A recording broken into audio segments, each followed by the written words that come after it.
So welcome everyone to this UNDRR Global Education and Training Institute, UNCDF Global Infrastructure Basel, Resilient Cities Network, Global Policy House, and MCR 2030, Financing for Local Resilience online course made up of a series of 3 webinars. And today we are with Mr. Daniel Sullivan from Cape Town and Ms. Michelle Chivunga N from Global Policy House UK. We welcome you all joining from all around the globe. Good evening, good morning, good afternoon to you all. So I think we still have some participants joining, but we're already reaching almost 100 from around the globe. And I'll take this opportunity to welcome you all again, inform you we have simultaneous interpretation today in both Spanish and Arabic. So please do select your language. There's a globe, interpretation globe at the bottom, and you can select your language. We will also be using the Q&A, question and answer function of Zoom. So if you have questions for our panelists, please type your questions into the Q&A. So without further ado, I would like to invite an opening word from Mr. Sanjaya Bhatia, head of the UNDRR Global Education and Training Institute. Sanjaya. Thank you, Sarah, and welcome to all the participants, and also welcome to our speakers, Michelle and Daniel. Thank you for joining us today. This series is based on the feedback we had received during the decade-long Making Cities Resilient campaign, wherein one of the biggest challenges that local governments face is access to finance.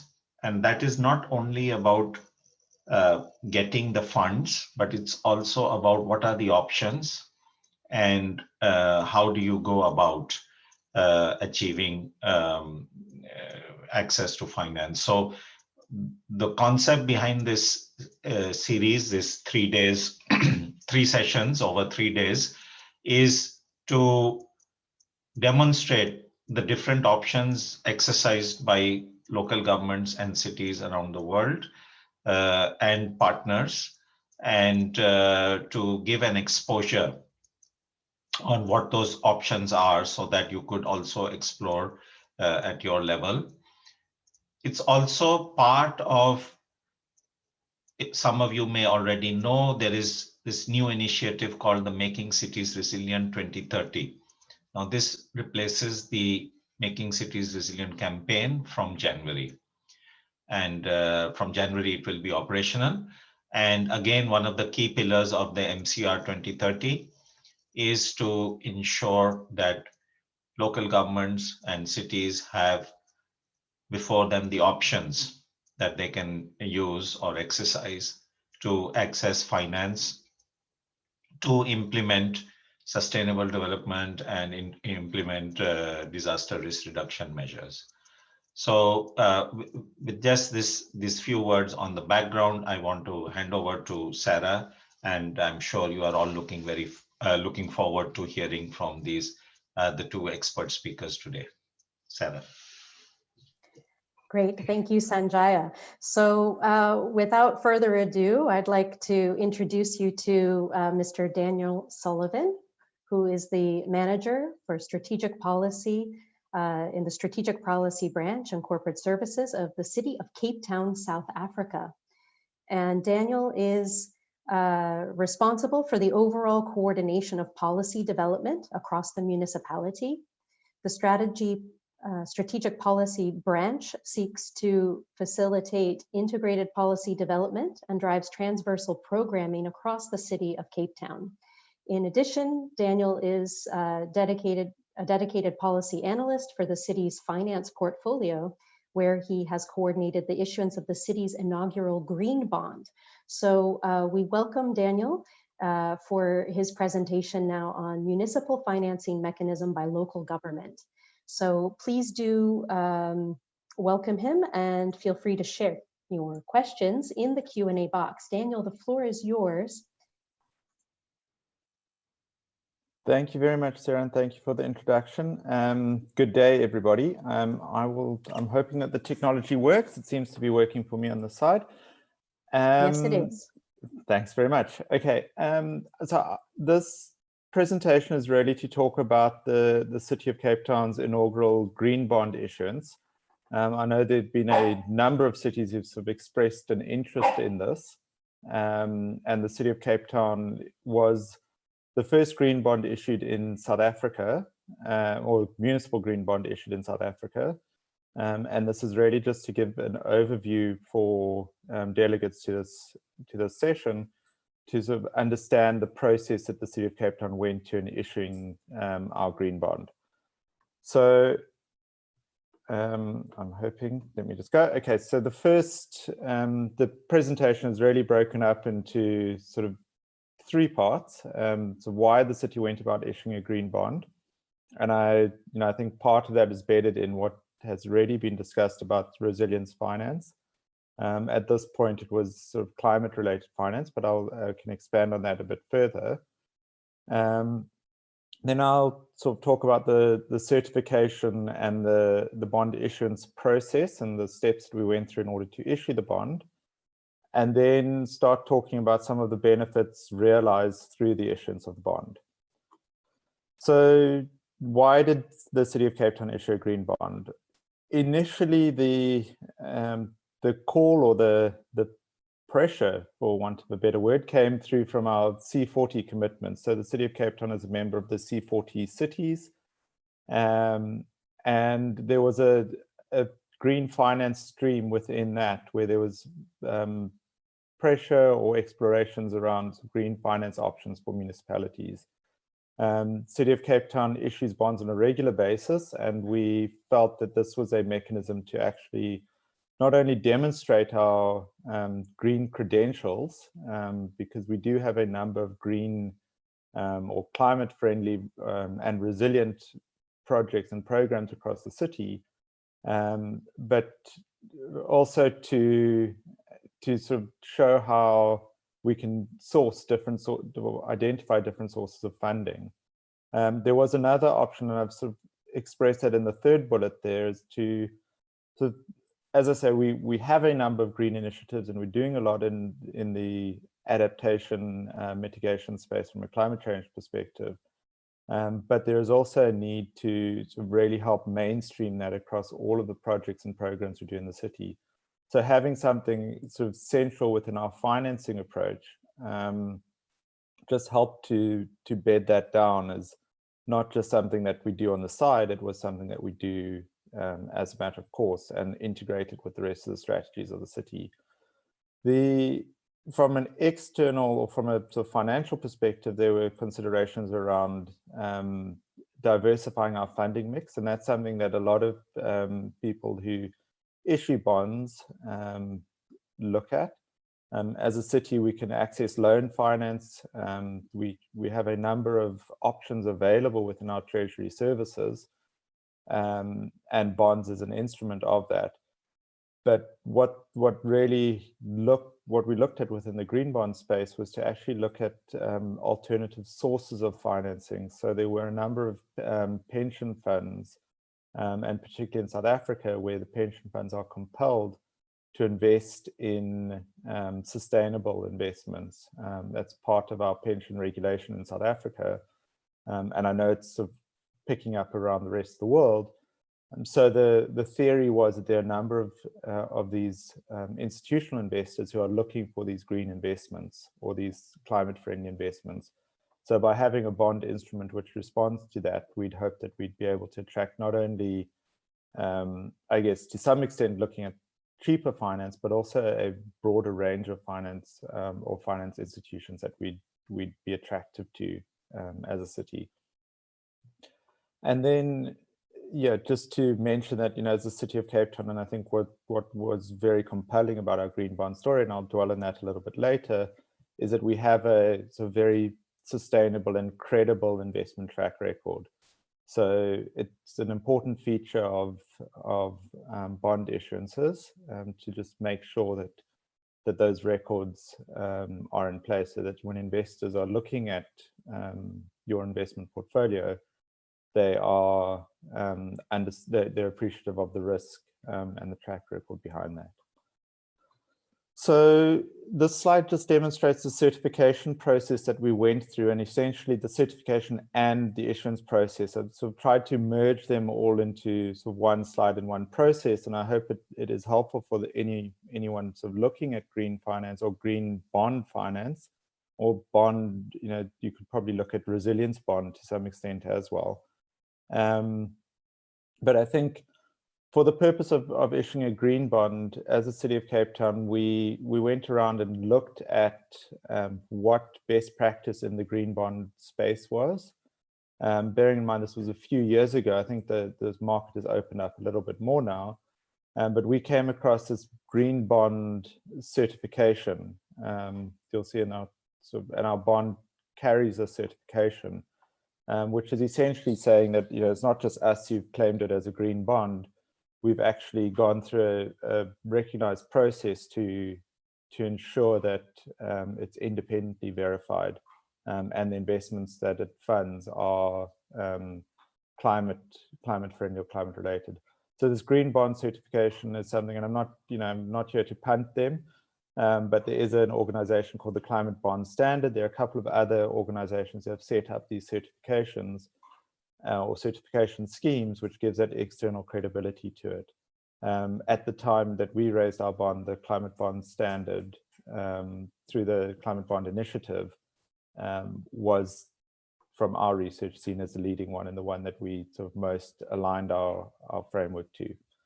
So in terms of the process that we went through, our first step was to develop a framework which essentially identified which projects and associated project budgets were going to be used in order to sort of raise the bond against.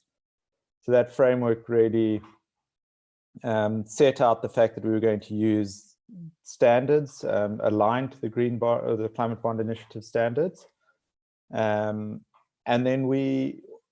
that the projects would be over a certain value, and that there would be sort of projects that are within our MTREF, our medium-term revenue expenditure forecast, so our sort of 3-year budget cycle. What we then started to do was, we've got a project or program management system within the city, and we sort of identified projects which met those criteria, the initial criteria. And then once we had a bucket of projects, we assessed them against these standards, these CBI standards, where they've got an existing taxonomy, and I'll get into that in a little bit. But they had a taxonomy of what they deemed as climate bond credible projects, and certain criteria that the projects had to meet. And those standards were actually really useful, not only in identifying the projects and assessing the projects, but also to some extent in testing the rigor of the projects, and to some extent actually changing some of the projects slightly in order that they align to those criteria. We then went about appointing an assurance provider who would certify our assessment of these projects against the standards criteria and the standards process. So they assured the process and the framework initially. They provided an option, which essentially at that point said, before issuance, they said that these projects and the way that we'd applied our framework and developed our framework was appropriate. We then submitted that assurance option to the Climate Bond Initiative, the owners of the standard, who then gave us a pre-issuance certification. We then went through an issuance process, and then from that we went to our issuance, raised the bond on the market, which was the Johannesburg Stock Exchange. And after we raised the bond, we had to go through a post-issuance assurance. So that was essentially the steps that were required in order to meet the standard. What we added on top of that, as a city, we we had Moody's giving us various investor opinions at that point, and we got an investor opinion on our green bond at the same time that we submitted the sort of pre-issuance certification to the CBI. At that point, Moody's actually gave us a green bond. They were testing this opinion, or the criteria for this opinion, and it was under development, but they gave us a green bond excellent opinion, which essentially, we saw as kudos to the process that we followed, which they specifically highlighted, as well as the city's financial standing at the time.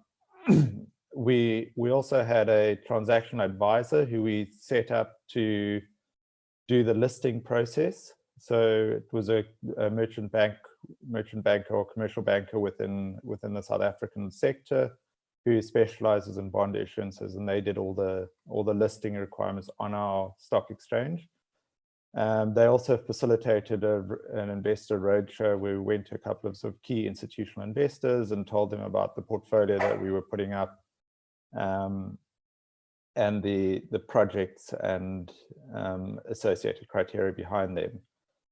And then once per the issuance, the transaction advisor oversaw the allocation of funding into our budget to manage the project. Post-issuance, aside from the post-issuance assurance, there's obviously the ongoing or the delivery of the projects, but there's also a reporting requirement that we're undertaking through our annual financial statements. So if you were to pick up a copy of the City of Cape Town's annual financial statements, you'll see a section in there which really just outlines the projects that are funded by the green bond and the status or any status updates on those projects. Safe to say at the moment, we actually haven't had any significant status updates on the projects. They've been delivered per requirements, and we're just reporting on the fact that they are still effectively delivering the outcomes that we'd anticipated. So this is the slide that I wanted to talk about around I think I've mentioned some of these. Sorry, I've got a dog barking on the couch. I suppose this is the hazards of working at home. It'll hopefully quiet down just now. But let me go back. So I mentioned sort of the key criteria around the identification of projects, and that was within our MTREP, which was essentially our three-year prospective budget and our 2-year retrospective budget. So the important thing for us was that these projects weren't specifically bolted onto our finance strategy. They were part of our finance strategy, and they were just funded through this green financing or climate financing mechanism of the bond. So if we hadn't have funded them through the bond, we would have probably gone to get an ordinary loan, or we would have got a vanilla bond or something to that effect, which would have essentially helped ensure that the projects were delivered. But the project identification, the projects were already part of the city's capital program.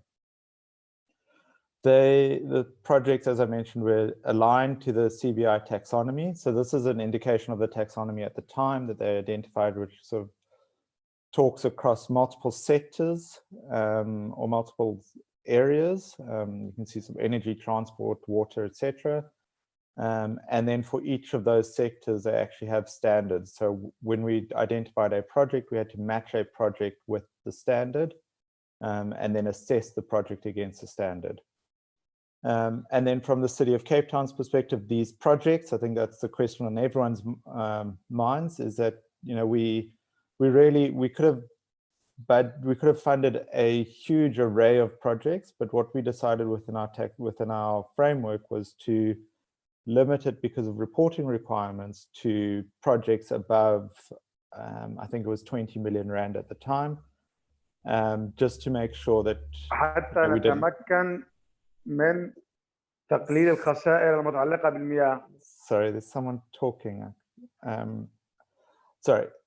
So we looked at its particular value, which was 20 million rand. That's just over $1 million American dollars. إلى تفاصيل الميزانية. And sorry, I've got a feedback on my computer, on my screen. I don't know. I think it's وعلى the الحصول yeah, على the big translator. translation. الحصول على التعليقات. I'll try and carry on, but I've got a translator speaking in my ear at the moment. Okay, so as I say, it was about $1 million was our sort of cutoff for projects, but in the end, we only had about 6 or 7 projects that we funded through the green bond, and they were related around reduction of water losses, particularly at that time. I'm not sure if many people would have been familiar with Cape Town's situation. I presume so. That at that time we were going through a severe water crisis. So a lot of our projects were related in the water space, where we were rolling out particularly leak detection, leak mitigation projects, and water meters. So those were funded through this project. There were a few flood defense projects that were also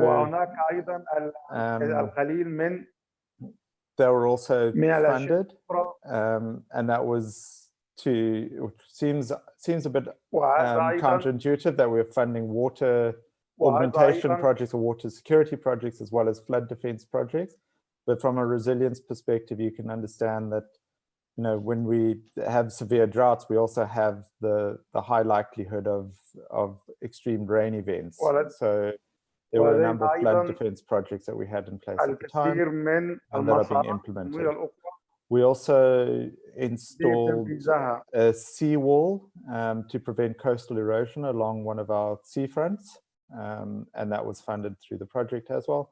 And then there were a couple of smaller efficiency climate mitigation type projects, mostly actually also around in the water space, where we funded replacement of water pumps and the like.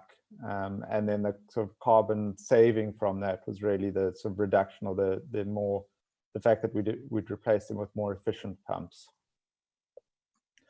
So in terms of the bond details, I didn't mention that at the beginning, but this whole bond was worth R1 billion. So it's not enormous. It's probably in the region of 60 to 70 million American dollars. I think at the time it was 90 million, but obviously the rand has devalued slightly. It was an amortized bond, which means that we repay the interest and the capital to the investors over a 10-year basis or 10-year period. So over time, that sort of reduces the city's exposure from our revenue perspective and makes sure that investors get their money back.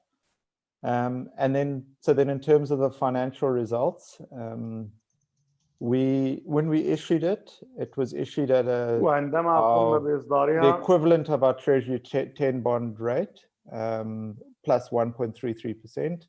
So at the time, that was about 10.17%, which in the South African context at the time was seen as very favorable. And as indicated by the point below, we had at the same time another municipality in South Africa issued a vanilla bond, so not a green bond that went through the rigor that I've identified previously, and they got the 10-year yield plus 1.75%. So there was almost a half or 50 basis points difference between our bond and their bond. So, you know, I think the jury is still out whether climate or green bonds attract better financial returns, but we are a data point which indicates, or certainly through this evidence indicates, that we did see a financial benefit from the green bond. Not overly significant, but certainly something that we were pleased with. Other features is it was 4 times oversubscribed, so that meant that if we had have raised a higher bond, we would have actually a more valuable bond. We would have been able to fund it, but we would have had to fund it at probably a slightly higher return. So the money was out there, and it was attractive to the investor community, was the conclusion there. And then, as I mentioned, in terms of a financial instrument, this was an instrument amongst other sources of funding that the city has available to it. So in terms of our cost of capital, at the time, our cost of capital was 9.95%. The bond came in at 10.17%, which would indicate that it was slightly more than our cost of capital. But you need to bear in mind that that cost of capital also includes some concessionary loans that we have available. So it's a little bit distorted to the lower side. So we were, as I say, we were very pleased with the result of the bond. Sorry, I'm just trying to move my picture around. Then I think almost more important to us, I can't say more important, as important to us was the non-financial benefits of the bond. And that includes the green credentials, as I mentioned at the beginning of the presentation, actually being able to go and have those conversations and demonstrate that the City of Cape Town is not just investing in projects for the sake of projects, we're actually delivering projects that deliver green, climate, and resilience outcomes. And we had those conversations with a number of asset managers who were very interested in the fact that we were pursuing these sustainability investments. So it was exciting for them to actually see, not just talk of sustainable projects, but that, the public sector, at least the City of Cape Town, was implementing these sustainable projects. We also linked the green bond issuance to the launch of our climate change policy, which had a number of climate adaptation programs and projects listed in it. So it really just gave that reassurance that, we're doing projects and we're getting finance for them. So it was a very useful conversation to have at the same time. There was a certain amount, so put it in there, greening of our Treasury department. So the department who is responsible for sourcing the finance of the city, they are often very divorced from what they're actually financing. I don't mean that in any disparaging way. It's just that is the specialism that they have, is raising the finance. But the mechanism to, what they're raising the finance against is down to the project managers and the city departments actually looking at projects and developing projects. This actually allowed the Treasury Department to have a look into those projects and see sort of what the nuance in those projects were and what they were aiming to achieve, beyond just saying that they need X million rand in order to finance these projects this year. So it really helped to bridge that gap between departments within the city, which, as you may have picked up in my job description, is a sort of transversal role that we're trying to fulfill within the city. So making sure that we adhere to, or we aspire to, certain standards or certain strategic objectives in the city. We then also have increased our awareness of the standards. I mentioned the CBI standards, which have been so very useful in trying to frame and assess our projects. So we've managed to look at those across the piece now as well. And the standards are something that we sort of continue to get involved in. And in fact, our national departments are busy developing internal South African standards for green, climate, and resilience projects going forward. And they are taking some of the lessons out of the CBI criteria as well. This slide is really just sort of trying to preempt some of those FAQs, which I would imagine are in the chat box at the moment, but it was just to say, that we did have transaction costs. So you would see over and above sort of raising any, as you would expect in any sort of financial product. I've tried to just sort of list some of them. I haven't put the prices there, but they were relatively moderate. So we had, for a green bond or climate bond, we had additional costs involved than what we would have had for a vanilla bond. And they would have been the consultant for the assurance process and the certification fee. And these would have been very, or these, in fact, in our case, were relatively moderate. Certainly the certification fee was very moderate. And then we had the originator fee, which was a transaction advisor fee, and that would have been sort of required if we had have raised any bond. But then there were also a few non-quantified costs, and I think this is probably downplayed a little bit, but there was an internal team behind the development, looking at the projects, identifying the projects, assessing them and everything. So there was a reasonable cost internally to that. But because it was within the strategic arc of what people were working on, it actually worked quite efficiently. And then there's this reporting, so the pre and post reporting requirement that's required. The investor roadshow was a reasonable cost, but it was a very important thing a cost that we bore in order to have those engagements with investors. In terms of the city issuing further bonds, at the moment, we're not in a capital raising process. We probably will start raising capital sometime towards the end of or middle of next financial year, so this time next year. And we will certainly consider raising another green bond, as well as other capital raising options that we have available. But we haven't, since we issued this bond, we haven't been in a state where we've had to go to the market and raise finance. And then the key success factors, again, I can elaborate on these in the comments.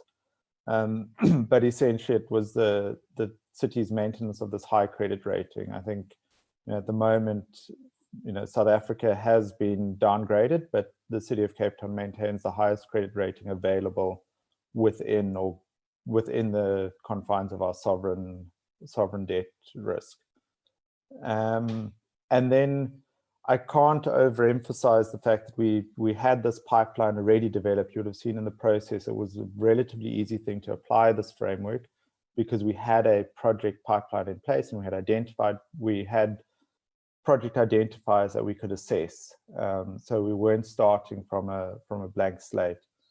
And we could also work out at what stage the projects were in so that we could time the issuance of the bond. It was important that we don't, with a bond, it's important that you don't raise the bond and have to sit on the capital. You want that capital to be working immediately. So we could also play with our projects to make sure that as soon as we had the money in our bank account, that money could have been applied directly to projects rather than having to wait for the project to deliver and then pay out. And then, similar to the pipeline of projects is having this project tracking and information system in place. That's the end of my presentation, but I would be more than happy to answer questions, and I'll have a look at what comes through the chat. Thank you very much. Thank you, Daniel. There are a few questions which I'd like to raise with you right now, if it's okay. So one question is about the repayment of the bond. So how do you secure that? Because that would also probably influence the credit rating. So how are you securing the repayment of the bonds? Yeah, that's the first question. Okay, do you want me to take that one, or do you want to ask a couple? No, I think you go ahead with that one, and then we'll go. Okay. Yeah. So the bond is essentially raised off our capital program, and our capital program is finance. So, and it's essentially backed by our revenue streams. So in the case of with our project selection, we selected projects that were funded through our what we call EFF, externally funded finance. And that externally funded finance, the revenue to pay that is generated from our rate space. So the projects would have been essentially funded from the city's rates increments or rates charges that we charge out. If we could have chosen to raise them off our electricity tariff or our water tariff, but that would have complicated it slightly, in that we would have been talking across our finance stream. So we tried to keep it sort of simple within our rates funded capital program. I hope that answers it. Yeah, thank you. Another question is, what is the incentive for the buyers of the green bond? So, how do you go when you do the road show? What is it that you are trying to attract them with? So there are a couple of things. One, I think one is the sort of financial stability, and I think that from an investor's perspective, they're going to be looking at that probably first and foremost to see, is this bond or this instrument that they're investing in, is it going to pay back? Does it have a secure revenue stream? So the first question you ask. But what they would look for specifically is things like the investment rating. So I mentioned that the City of Cape Town has put a lot of effort into maintaining its investment rating, and that sort of held us in good stead. Then so that's from a sort of ordinary financing perspective. But what we also tried to demonstrate with the climate bond or with the green bond was the sustainability of the projects behind it. So we, having that certification in place, that was externally verified. Investors really enjoyed that because it wasn't just the City of Cape Town standing up and saying, look, we've got a whole lot of green projects. It was an external organization saying that the green projects were credible and that they were delivering sustainable dividends. Okay, thanks. One question asked is, could you define moderate? Because when you talked about transaction costs, you mentioned they were moderate. Maybe you'd like to put them in form of a percentage of the total or something like that. Any thumb rules? I'm trying to work out a percentage now in my head. Essentially, they were, maybe someone can help me with the maths quickly. They were probably about 0.1% of the total value of the bond, or even half, 0.05%. So it's a very moderate. Yeah. Okay. And then the last question I have here, no, one more. I don't know why two people have asked, has this been used in Latin America? So do you have any information about that? But I'm assuming that the CBI is a global initiative. Yes, CBI is global, and I think if you were to go on to, again, I don't mean to turn this into a punt for them, but I think if you were to go into their website, they have a listing of all of the bonds that have been issued and that they've given assurance to. So you would be able to find out which Latin American. I'm pretty sure there would be some covered in Latin America. I'm not myself familiar with them, but you would probably be able to find them out that way. So and the last question is from Sri Lanka, from the Galle municipality, and they're mentioning that they have done their greenhouse gas estimations and so on, and they were wondering how to get involved into a climate action plan, and what are the opportunities for a green bond or an adaptation bond. So if a city, and there are many here today who are starting afresh, first time, what tips or advice would you give them?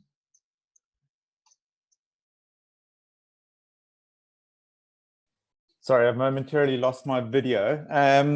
So my key advice would be getting your project pipeline in place. So I think you've mentioned that you've got a climate action plan that you're busy establishing. I think having clearly defined and committed to those projects, and having those projects in place through a financial or into your programs would be the first step, making sure that they're clearly defined and that they are deliverable in their own right. Thereafter,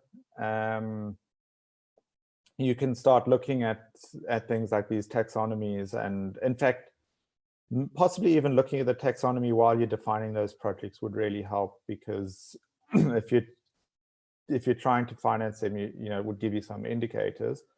but I wouldn't specifically design your portfolio for bond finance purely. I would look at the projects in their own right, make sure that they stand up and that there are revenue streams associated with them, and then look at the financing options would be my initial advice to you. Okay, now one more question, Daniel. They're asking, was there any mechanism to involve the vulnerable population or communities in that process? Because evidently they will benefit from the end product, which were the seawalls and the flood control measures and all, but was there some consultations or engagement with them? Absolutely. In fact, so the projects in their own right are consulted very heavily. So we, and I haven't talked about that process, but every project we go through is put onto our integrated development plan and has its own sort of public participation process associated with it. So we would have gone through all of those as a matter of course in developing and implementing the project. And then, as I say, the financing component is just a question on how we go about sourcing some finance for it. It's not a case of whether the project is the right project or done in the right way. That is assessed through the framework, but it's not the driving decision for how the project is implemented or considered. Okay, thank you, Daniel. We don't have any more questions, but keep looking at the Q&A. If something comes up, please do feel free to type in the answer. And thank you very much. I hand over to Sarah. Great, thank you, Sanjaya, and thank you, Daniel. So many comments of appreciation here in the chat box as well. And I think one of the really critical messages as well was all of the non-financial benefits that you shared and how just it wasn't just talking about sustainable projects, but actually showing it. Thank you very much. So we'll be moving then to our next speaker. So I'm so pleased to introduce Ms. Michelle Chivunga N. She is the founder, CEO, and investor of Global Policy House UK.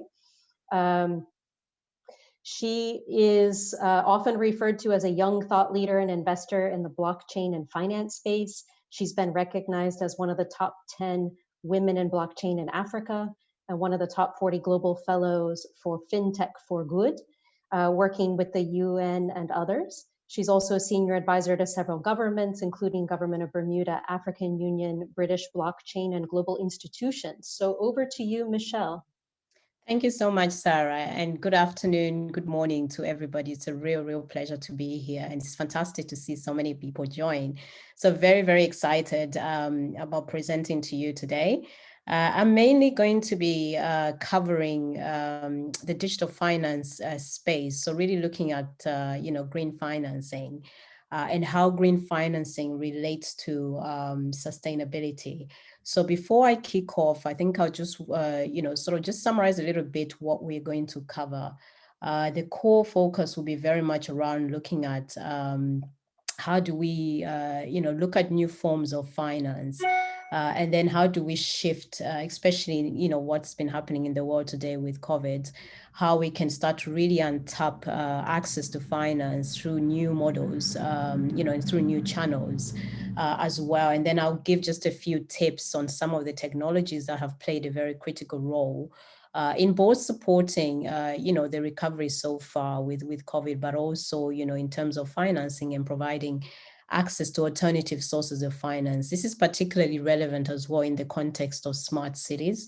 So I will touch a little bit around how that is, relative to smart cities and especially building sustainable and inclusive smart cities. Yes, and to kick off, green financing. Green financing, is something that I think everybody has either heard somebody refer to green financing, but what exactly do we actually mean by green financing? I think for me, I like to, think of it as, the financing of investments, that provides those, environmental benefits, but also stretching that to looking at the impacts around the social impacts and economic impacts as well. So by investing into green economies or into the environment as well, you are supporting the long-term build up and resilience of cities and economies, which is really critical. And then, of course, when we relate that to the sustainable development goals, I think is very important when we look at sustainable digital finance. taking that digital finance and applying that so that we can achieve those sustainable development goals, I think is pretty critical.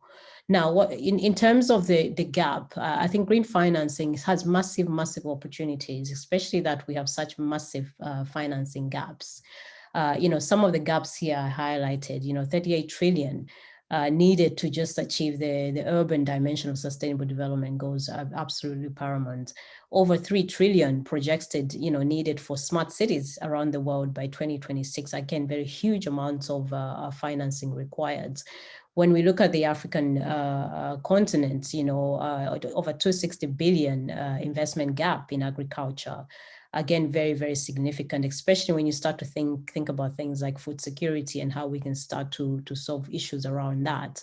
And 600 billion needed in just green investment, for example, in China alone, I think is massive. So I think the potential and the opportunity to utilize green financing is absolutely massive. Next slide, please.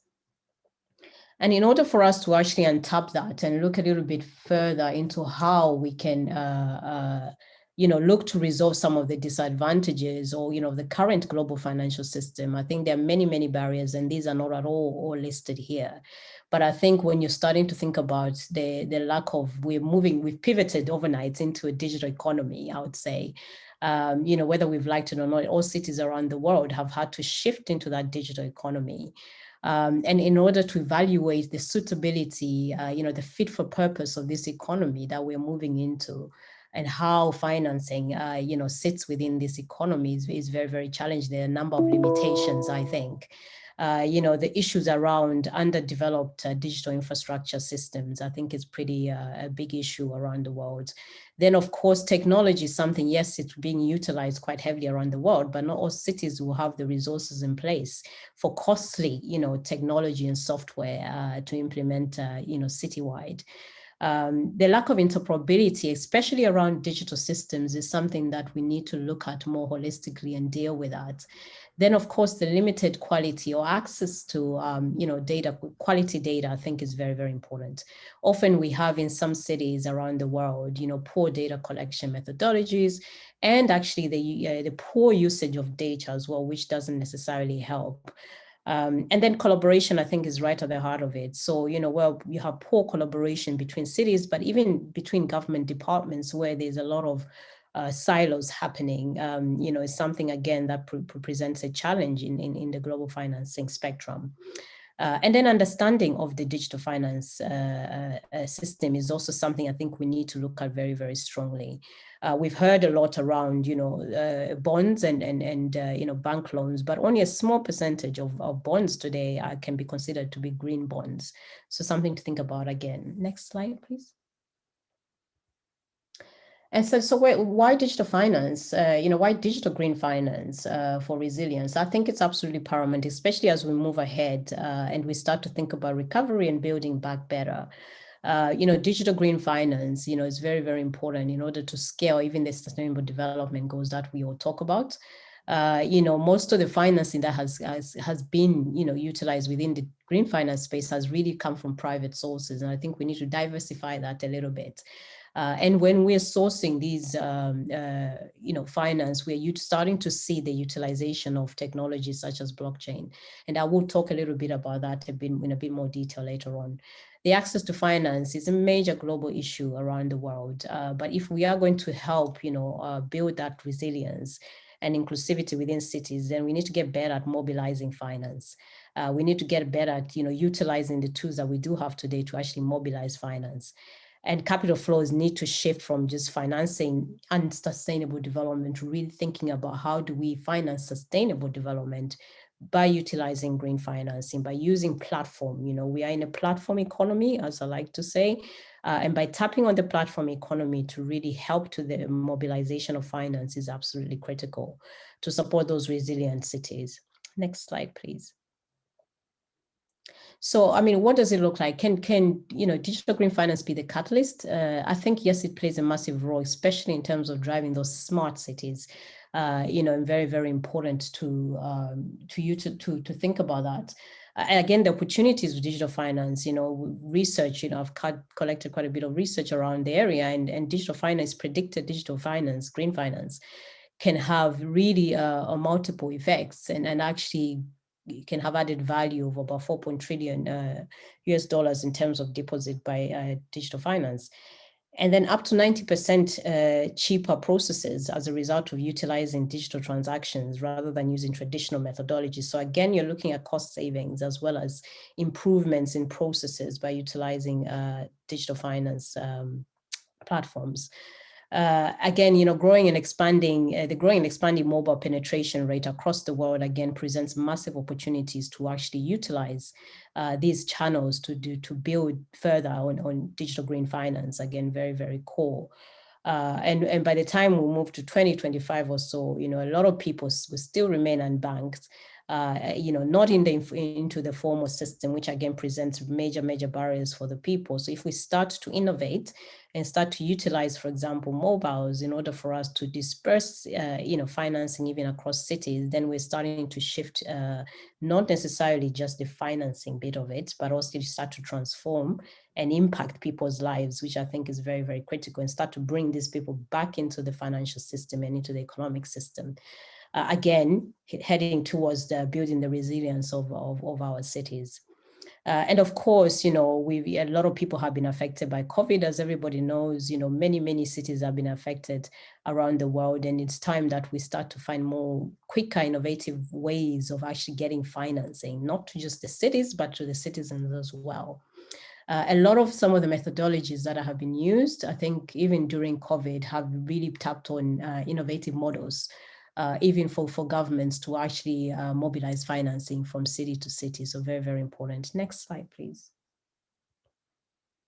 But at the end of the day, I think, you know, the city of tomorrow will look slightly different, but the city of tomorrow, regardless of technology, regardless of financing, regardless of any of this, anything that has to be developed, or, you know, any resilient programs that have to develop have to have the people at the center of the program. So when cities are planning and going ahead and developing new policies, or even tapping on some of the innovative technologies I will talk about, please have it in the central, in your central mind, that it is important to put people right at the heart of these innovations, because without the people buy-in and without the people interacting, you know, engagement with the technologies, it's very, very difficult to actually reach scale and to actually have those impactful transformations that we're trying to achieve with the cities.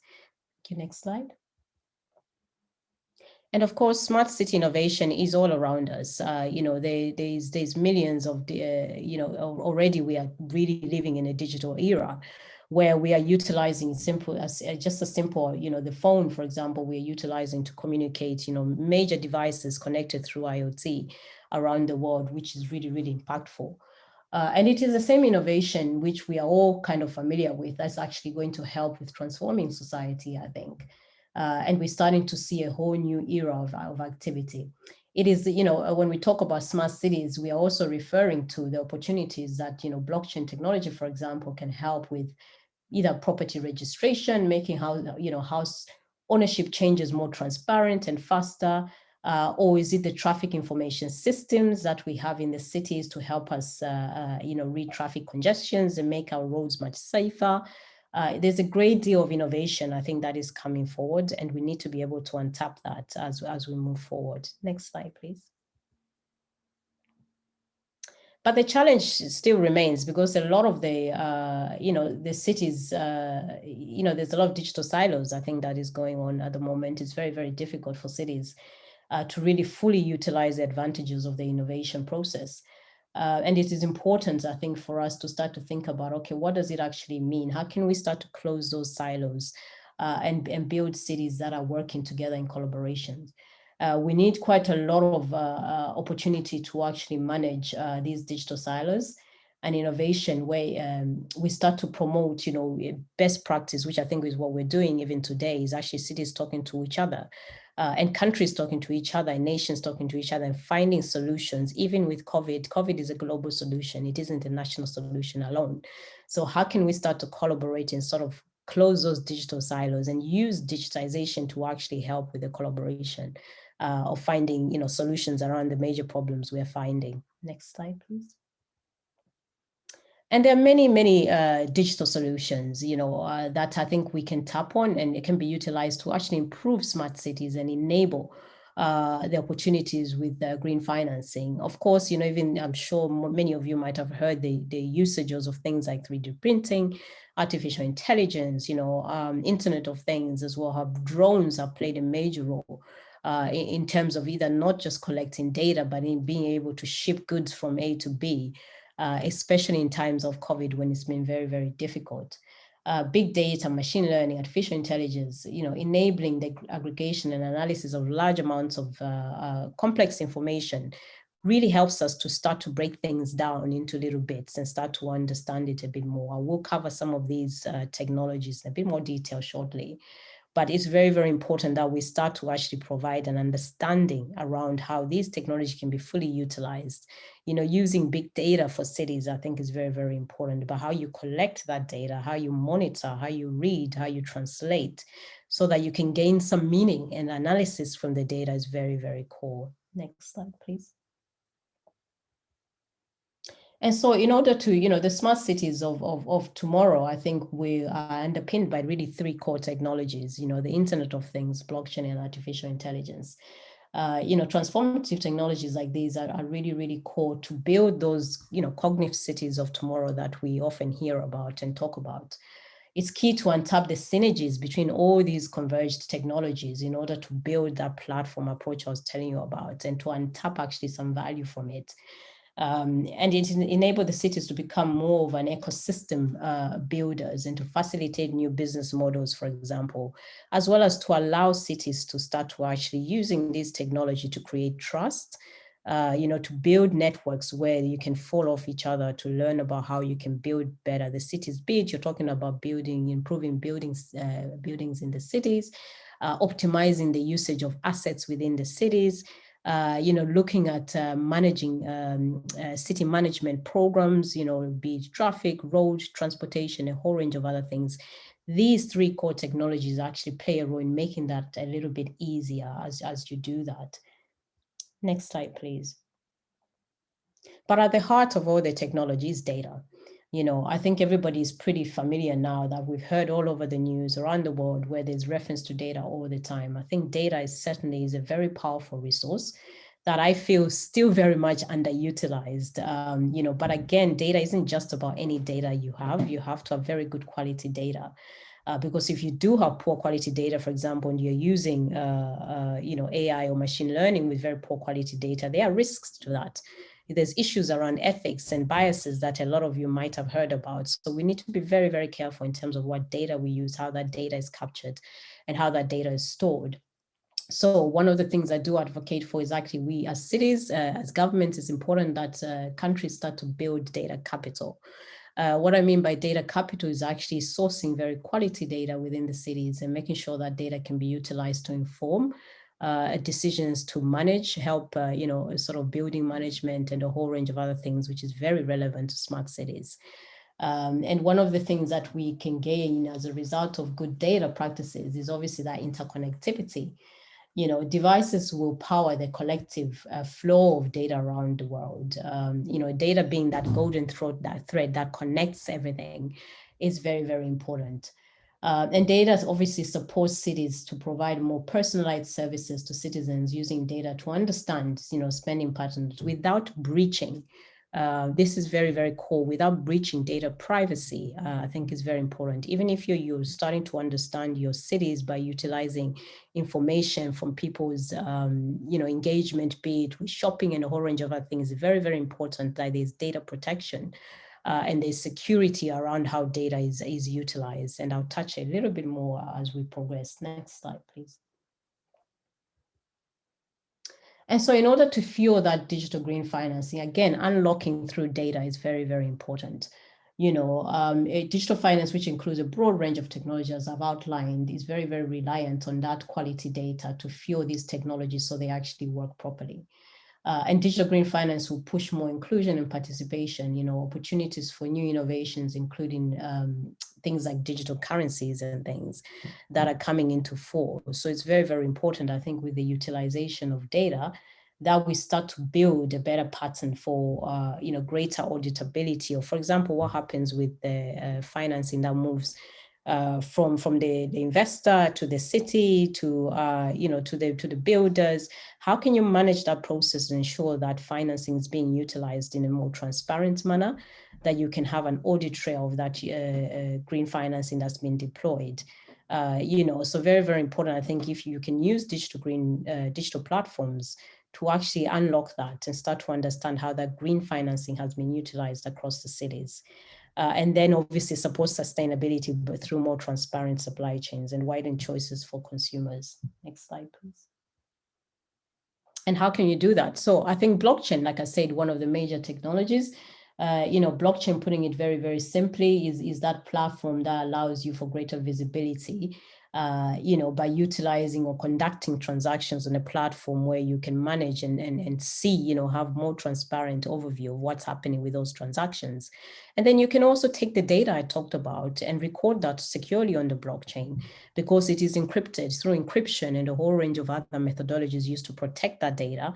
It becomes very, very difficult for anybody to come and manipulate or play around with the data or change the data or, have errors with the data. So the technology blockchain itself, the underlying technology, has a big, big role to play, I think, within, areas like managing data or management, or even allowing collaboration and connectivity.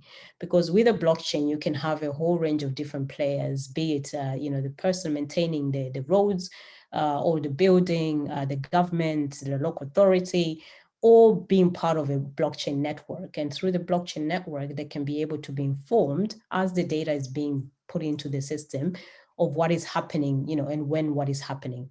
One of the most important, significant things about blockchain is you have what we call smart contracts.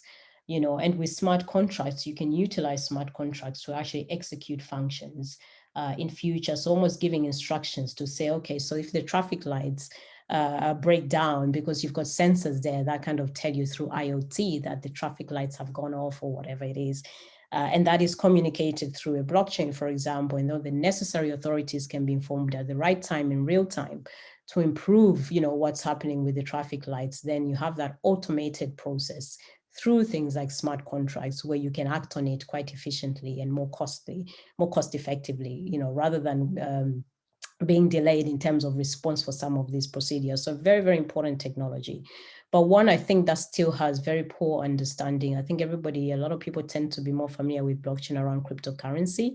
Again, cryptocurrency is a new form of digital cash. And I think it's becoming increasingly being used in countries where there are problems around things like Forex, but cryptocurrency isn't the only offer that blockchain has. In fact, the underlying technology itself has started to play a very critical role in so many different sectors, in the financing sector. And in this context of green financing, I think blockchain has a very special role to play in terms of enabling more digital financing platforms to emerge, where you can raise finance, where investors can be on platforms where they feel more secure, they feel more secure the projects they're financing through this platform are a bit more, credible and have been verified. You can use blockchain to look at things like KYC, AML, anti-money laundering, and a whole range of things. So the power of that technology to utilize it, to give a bit more confidence, more trust, more emphasis around, building that trust that's needed in investment, I think is pretty exciting. And of course, when you look at crowdfunding and a whole range of other platforms coming in, again, this technology can play a very, very big role. Next slide, please. And of course, blockchain for smart cities is something that's not really discussed at length. But at the Global Policy House, we have invested quite a lot of time looking at blockchain and how it can be utilized within smart cities. So helping to drive those circular economies, sustainable transport systems. Again, because there's a circular kind of communication going on where everybody's plugged in with what's happening in different areas. Very, very important. Helping to manage, sustainable resource management, counter, climate change challenges. So in each of these areas, we've spent a little bit of time analyzing how blockchain can actually play a role. And it isn't necessarily always blockchain in isolation, but with a range of other technologies. Next slide, please. And here I just highlighted very quickly in terms of the benefits of blockchain for those that might be more interested to understand it a little bit better. I talked about the transparency issue, you know, the flexibility, the connectivity that it provides. And then of course it's very decentralized approach to looking at financing. And then you have that traceability and audit trail, which is very, very important. Next slide. And here's just an example of how, you know, where the coordination between utilizing things like blockchain and IoT, for example, in the trading cycle is very, very important. And a lot of cities tend to obviously rely in terms of exports and imports and a whole range of other things. And blockchain has actually played a very, very significant role to date around, you know, paperless digital trade, for example. And then around trade finance, you know, trade finance is something that's often quite difficult to accumulate. And I think with the usage of blockchain, we can start to unravel, you know, access to trade finance, especially for medium and small businesses, where sometimes it's very, very difficult to actually access trade finance. Now, by the looking at green financing, even in the area of trade, I think is something that could be very, very exciting, but you do need to have access to the data. As I said earlier on, you do need to understand some of the challenges around sort of intellectual property, you know, consumer protection and a whole range of other things before you utilize the data, but massive opportunities. Next slide. And so how do we enable, you know, sort of digital futures using digital green finance? I think very, very important. Like I said, you know, the infrastructure systems that we have in place are very, very core.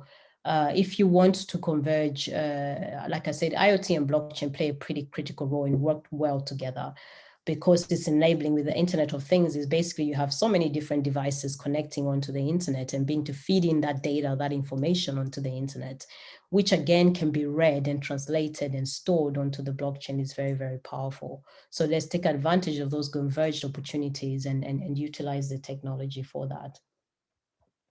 Next slide.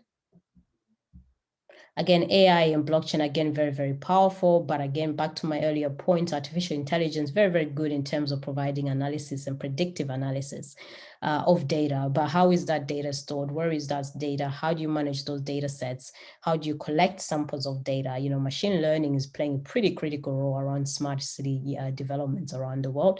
And it's important that we start to understand, so how you develop your smart cities or what data you're using to develop your machine learning will impact the design theories of your smart cities. When we talk about digital twins, for example, and how you start to match the identical twin of a building to a digital version, you're using quite a lot of machine learning into that. You're using quite a lot of communication.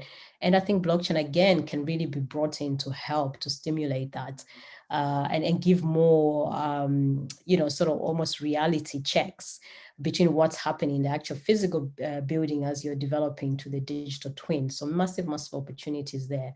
But again, I think data is at the heart of this. Next slide, please.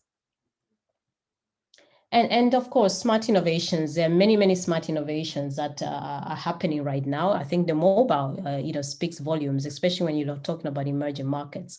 So as a channel, in order to enable the flow of green digital finance, you know, you use the mobile. For example, I think Kenya has been using the M-Pesa platform, which everybody's quite familiar with, you know, for people, individual normal people to be able to pay for solar panels, you know, for their homes. You know, it's called M-Copper, I believe, you know, and you can use that as a means to utilize your finance that you have to pay for your solar panels, which again encourages renewable energy sources, especially in poorer areas. So very, very cool. Then you're looking at, we've had numerous discussions so far, many countries around how does a country survive using, you know, digital currencies, for example, central bank digital currencies. Is there a role to build financial stability or financial inclusion using digital currencies? So lots of new innovations being discussed and coming up.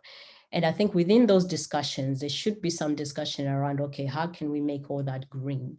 How can we ensure that, you know, those capital flows that are moving from A to B also have an element of green embedded in it? And what does that actually mean?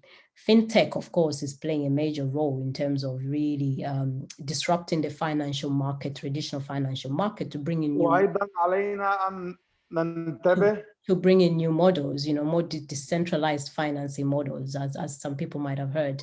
And I think as we progress in the next couple of years, we will see more decentralized platforms where you can go, local communities, local cities, ordinary people will be able to look at, pulling together, almost kind of crowdsourcing or crowdfunding, be it electricity, be it energy, be it solar, and working together through these decentralized platforms to actually crowdfund some of this. And then there has to be some digital, some green input to enable sustainability. Slide, please. Now, the next couple of slides really just cover more around just a general overview of how technology as a whole collectively can help to transform. It's important that the infrastructure systems are there, that the digital platforms are secure. We have the talent and the skills to enable all of this to happen. And of course, the things like e-commerce is playing a big role. In all these areas, digital green financing can actually help massively. Investment into green financing can be huge. Investment into green financing, again, will bring about quality data. Investment into green finance will, again, bring about that. It's very, very cool. Next slide, please. And in general, so green, what are the futures? What does the future look like in terms of green financing futures? What does it actually mean? Would it drive some smart cities? Absolutely, I think it will, and I think it's starting to happen already. I think there's a bigger, more focus around impact investment. Again, there's a focus around green financing that is and through, the tech ethics I talked about. So being very ethical about what we are doing. So even if you're leveraging technology, even if you're leveraging AI or whatever, IoT, big data, there has to be ethics embedded within that. These technologies are enablers. They play a critical role to connect. They play a critical role to open doors to access new markets. They play a critical role, especially with changing demographics. So a lot of young people are engaging more on digital platforms. In order to capture those young people, be it citizens in your cities, we have to start to understand how they're communicating and how they're interacting. So again, technology as a whole can help. And then understand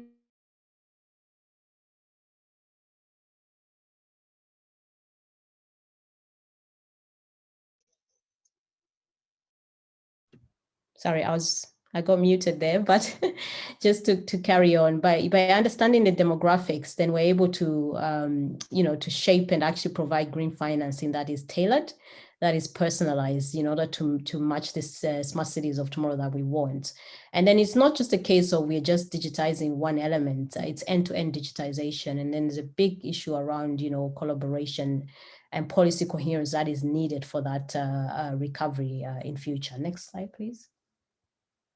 And the next slides really just summarize on how important it is for collaboration and for smart governments, as we refer to them, to be able to shift away, really have that paradigm shift, to think more beyond just the ordinary cities of today and dealing with what is happening today. We've had such a massive transformation, I think, with COVID, which has really signaled, I think, and I hope it has signaled to governments that we need to look at things a little bit, differently. We need to think about e-government, for example. We need to make things a little bit more personalized. So cities of tomorrow will be looking at more personalized services. And how can we start to build that? So this is just a little roadmap, I think, to give people an opportunity to think a bit more differently, especially governments, on how to become that digital government that your young people can engage with, that the SME that is trading digitally, which is almost a lot of people right now, and how to kind of shift and support that, the new world that we're in. Next slide, please. And with that, there's all, issue around sort of the regulation and how to move towards a more regulatory environment. But to sort of conclude and summarize, I think it's important to identify, learn and invest in technology, very, very core. But at the same time, technology is the only transformative answer. I think there's a whole range of work to be done around how to embed technology with إلى تلخيص people-centric سريع في policies, هذه and then digital green financing is right at the heart هذه of that. النقاط الرئيسية. That will help us in terms of supporting SMEs, وهو ما سيعيننا entrepreneurs that على want to try and build, helping them and الاستفادة providing من access to green liquidity, building strong digital marketplaces, and then also strengthening sort of that platform economy, you know, through sort of digital connectivity and a whole range of other areas. It is core, I think, to invest in building skills and capacity, which is what we are doing here today. And it's fantastic that the UN is doing this, because I think that's one of the gaps that we have. So utilization of these technologies is not at full scale adoption. And I think in order to get to full scale adoption, we need to be able to educate and build skills and help cities, you know, and governments to leverage these technologies for the better. And then I also recommend kind of designing what we call sandboxes, where cities are starting to try and test using these technologies and to see what the implications are for that, to help accelerate things like, you know, cross-border digital trade, you know, pushing the flows of green financing as well. Next slide, please. And finally, this is just a couple of slides to highlight what we do. You know, you will have a copy of the presentations later on. We cover quite a lot around building capacity and helping to educate and support you by even also building solutions around blockchain, AI, cyber, and a range of other areas. Next slide, please. And we work with a whole range of different partners. We have, you know, a series of programs really to educate people around blockchain, but also around the whole digital transformation, covering AI and a whole range of other areas. And of course, we've got dates all the time where we are doing our training in case that's of interest to the audience here today. But we do feel in order to actually capitalize on these technologies, it's important to understand them. Next slide. And we have done things like, again, the digital currencies is something that's been spoken about, and alternative sources of finance is something that we've been covering quite heavily, working with different, you know, sort of central banks and governments as well to analyze actually what's the future of money. You know, what does that look like? How does green financing come into play? How can we ensure we have green financing? And we held a very successful event in Nigeria for the first time ever in Africa, where we looked very, very deeply at digital currencies, whether that actually suited Africa.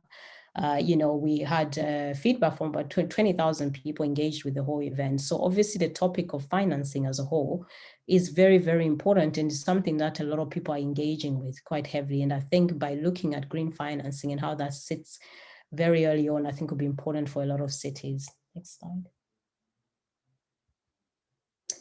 And yes, as I said, we work with lots of partners. Next slide. And of course, my contact details are here in case somebody wanted to, you know, have any further questions. And I conclude my presentation now. Thank you very, very much. Thank you very much, Michelle. And we have a few questions here. I'll take them one by one.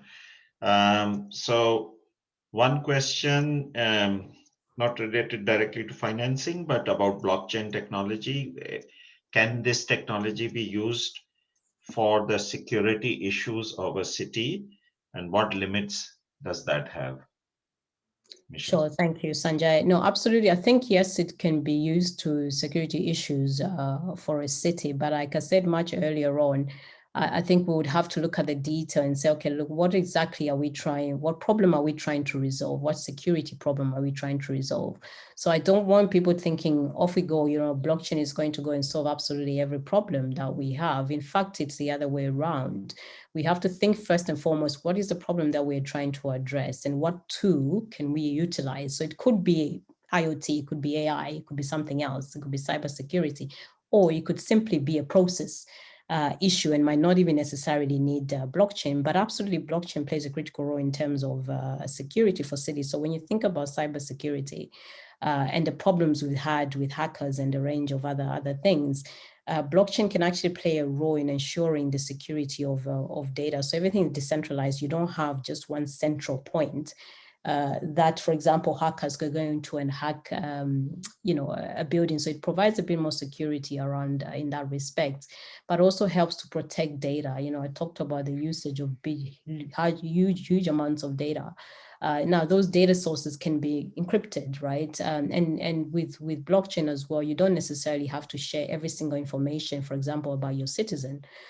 You could want to just know about, okay, how many people in a city did we educate last year? How many people between the ages of 16 to 25 did we educate that year? And you have that data, and all that information is shared only with the relevant parties. Again, you are protecting data, but you're also protecting citizens. So you don't have my name, my date of birth, my, absolute all the information about me, but you're using, collective amounts of large data sets to make informed decisions, to say, okay, no, we had about 16 to 20-year-olds. We're not really participating in education. What can we do about that? How can we encourage, and get more people back into the education system, as an example?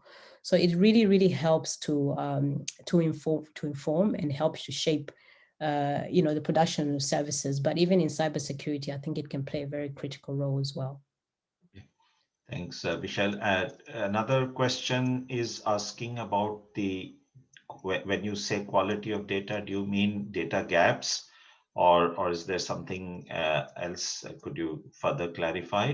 And also, do you think that increasing digitization could impact the privacy of individuals, and how can that be balanced? Sure. So when I was talking about data quality, I was actually I drill it down to actually when we're talking about things like data science, and when you get data sets and you're looking at those data sets, and some of those data sets might not be giving you anything of relevance, when you're doing your analysis, how are you filtering the data as when you've got it, right, to produce really quality data then you can take and utilize? So yes, some of it might be data gaps, where you don't actually have any data that you can base your analysis on in the first place. And you find that a lot of countries actually are not necessarily collecting data, or when they are collecting data, it isn't really collected in the right methodologies. So to get to that end point of where you say, yes, I've got some quality data, quite a lot of steps have to be followed. I won't get into the technicalities of it, but when you're looking, the roles of data scientists and people like that, to make sure that the data that you have is quality data that will actually give you meaningful information. And a lot of cities do have huge amounts of data. So even take the mobile, for example, all of us have a mobile, we use our mobile. The amount of data that flows from mobiles all around the world is huge. You've got huge institutions now who capitalize on that. You've got big institutions, tech institutions, who are utilizing data to inform them about new products they're giving us, right? But also using data to actually look at behavioral science and how people act and behave and react to things, is very, very important. But that data still has to be filtered. It doesn't, it has to be cleaned, it has to be filtered, it has to be analyzed. So that's what I mean by getting to that point of data quality that you can utilize. It's the same concept for cities, where you're collecting information, be it on buildings, be it on environmental sustainability, and a whole range of other things. That data does also have to be looked at quite carefully and be cleaned, and then you can utilize it to inform. The second question is around whether the increase of digitization. Yes, I think the increase of digitization can play a pretty significant role around privacy. Privacy, I think, is one of probably the top concern for many people. Around how do we ensure privacy. Here in Europe, of course, you've got the GDPR rule around how data is used, shared, and utilized. So yes, I think these platforms, because they're offering a little bit more security, like I said, blockchain, for example, is giving a bit more around the encryption, because it's using encryption, is giving a bit more security around it. I'm not saying it's 100% unhackable or anything like that. But I think I feel more reassured knowing that, my information, my data can be encrypted to a certain degree, rather than it just sitting with one institution, who controls, who decides whatever it is they do with that data. And then I also have a bit more control as well with the data, because I can have accessibility to this platform, where I can see where that data is, how the data is being utilized. And then I can give consent about how my data is being used, again, which I feel is giving me a little bit more privacy as well.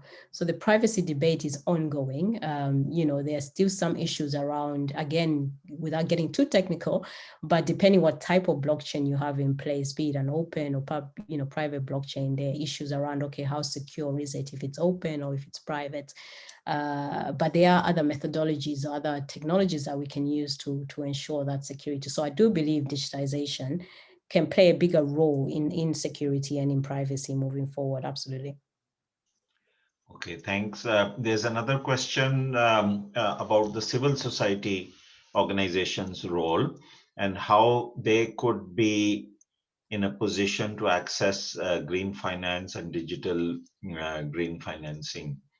Sure. So, yeah. Sure. So I think, I go back to my earlier point around how financing now, I think in the future, certainly, I can see financing really shifting away from not just we are all sitting and relying on, for example, on big multilateral institutions to start to come up with pots of money to support development or, rebuilding of cities or anything like that. I think we're shifting towards a world where even citizens and ordinary civil society members can start to crowd source, and put, their financing or their money towards a digital platform, a digital financing platform, which they know is secure, which they can monitor and see where their funding is going, how it's being utilized, whether it's really being utilized for green projects or not, and then our audit trail, with the technology like blockchain, you can have an audit trail of when things happen, exactly when they happen and what happens with it. So if you can have that audit trail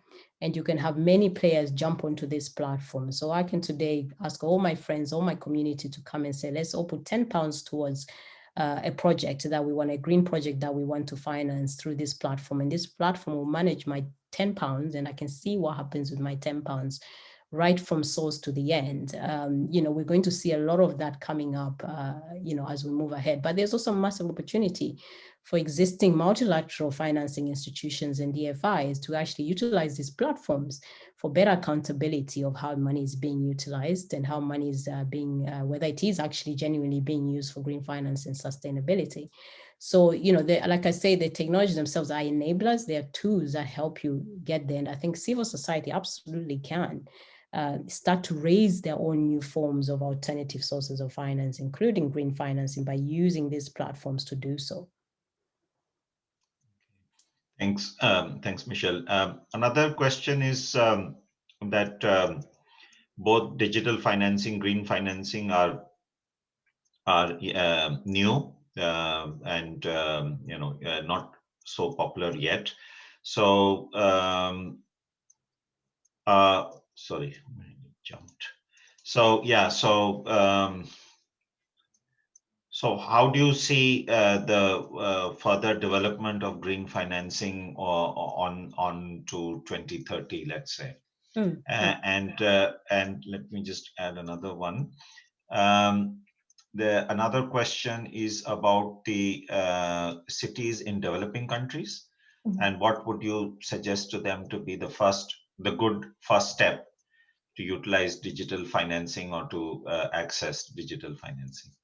Sure. So on your first one, how do I see the future, the growth? I think we're going to see a lot of growth in the area. What I would love to see is actually the shift away from not just private finance being utilized in green financing. I think we need to diversify a little bit the pot of green financing. And I think even to enable us to do that, we can actually leverage technology to help us reach other investors, for example, that might be interested, or bringing a collective of investors working together, knowing that they're doing so in a safe and secure space on digital platforms, to build that capital. So I think in the future, absolutely, we're going to see a lot of growth in the area. But I don't think, like I said on my point earlier on adoption, in order for us to actually get some pretty good scalable adoption around this, the education, around what is out there, how it works, what is digital finance, what is green financing, it has to be amplified. In order for governments or cities or local authorities who actually struggle a lot in terms of access to finance, the education, the capacity building has to happen in order for the understanding to be there in the first place. And then these platforms can be developed, can be enablers, and these technologies can be enablers. But without fully understanding how they work, then we're not really going to reach the adoption rates that we want. So I can see it definitely growing. I think the more and more we have more awareness, then you're going to start to see a lot of players come into this space and start to utilize this space. And in fact, countries already that have been, digitally well placed during COVID have actually been the ones that have handled COVID-19 much, much better than others. So the whole digitization agenda, I think, is something that every country around the world should be thinking about. Not everybody around the world will have the resources to implement, smart cities or sustainable cities. But I think we can lead up to that by helping to build capacity, and then to also, like I said, use the platforms to crowdsource and increase the funding. In fact, financing, there's a huge amount of private capital all over the world that is untapped. How can we mobilize that so that we can start to deploy that across cities? Very, very important. And that leads into your second question around developing countries and what should they be prioritizing. I think, my last event we had, which was completely sold out on digital currencies in Nigeria, we had the same messaging where we were saying, look, everybody, yes, is discussing digital currencies at the moment with central banks and everything, but is that really a priority for Africa? Yes, it could have major benefits in terms of helping to build that financial inclusion and financial stability.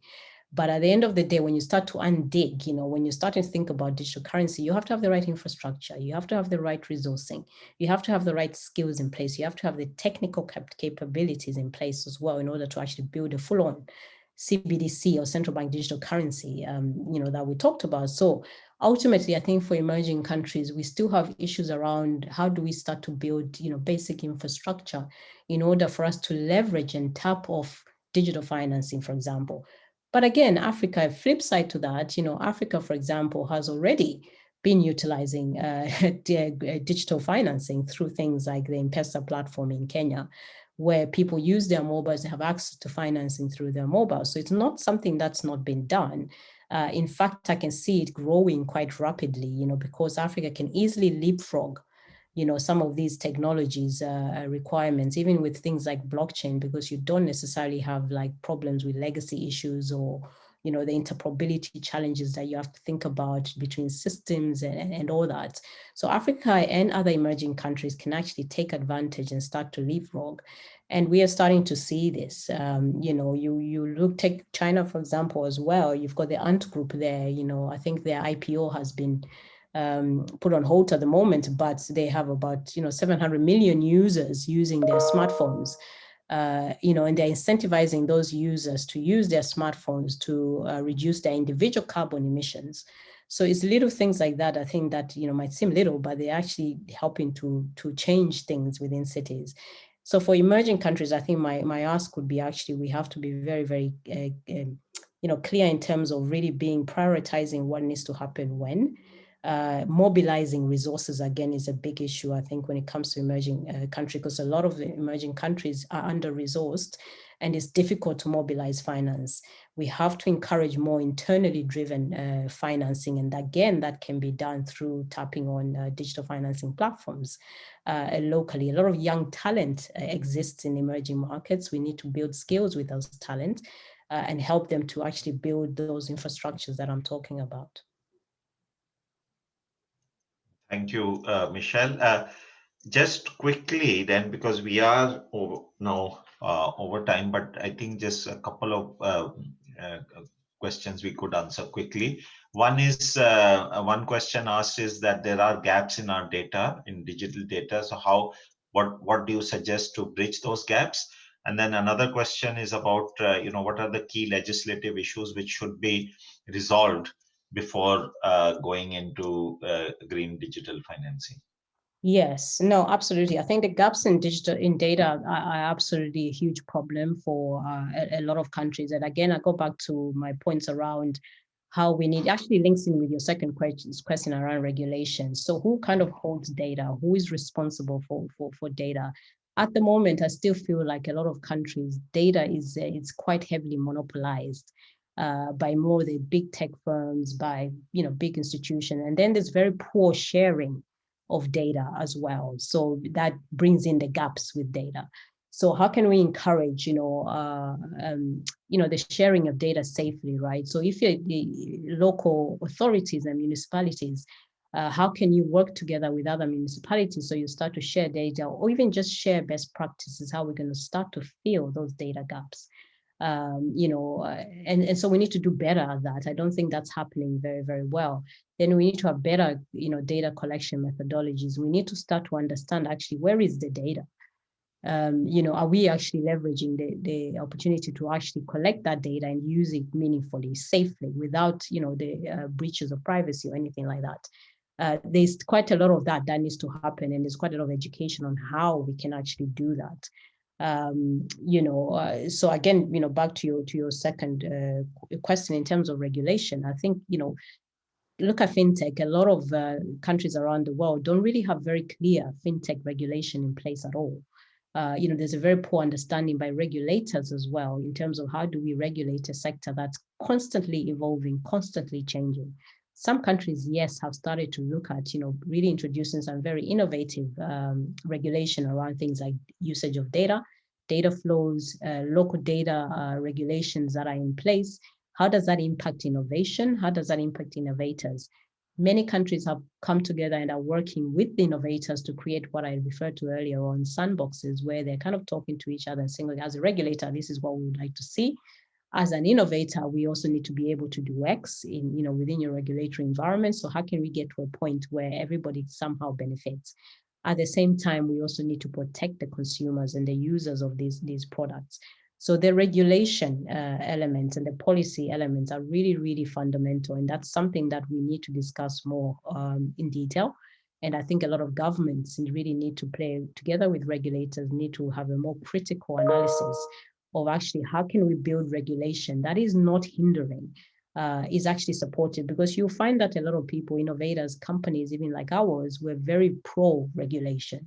Because even for us, we want to be able to protect our IP, with our products that we're producing. We want to be able to operate, securely and actually help with transforming some of the challenges that we face. So regulation is right at the heart of it, but it has to be a well-balanced regulation that has consultation at the heart of it. It's the same even with the new financing models that are coming in place. So how do we protect people from things like cryptocurrency and what's happening with a very sort of volatile market, exciting, volatile, young people are engaging in it, but is there protections? Is there protections for investors, who are going into this space and maybe are investing, don't really understand it, and what happens, when they kind of start to lose money and all that. So there's a big, big thing to look, especially around fintech regulation and cryptocurrency regulation. I think it's pretty huge. Thank you, Michelle. We have a few more questions, but we're now out of time. So we'll send you those questions and inform the people who have asked them. And now I hand over to Sarah.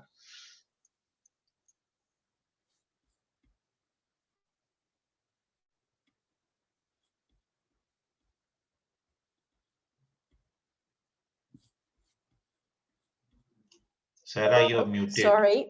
Sorry. Okay. Yeah. So thank you, Sanjaya. Thank you, Michelle, for this last presentation. Very enlightening and I think inspiring on how we can really maximize the use of the digital green technology. Very well complementing what we heard from Daniel earlier on the bonds. So we are looking forward to welcoming you all to the next sessions tomorrow and the next day. So we hope that you will be joining us, same channel, same place.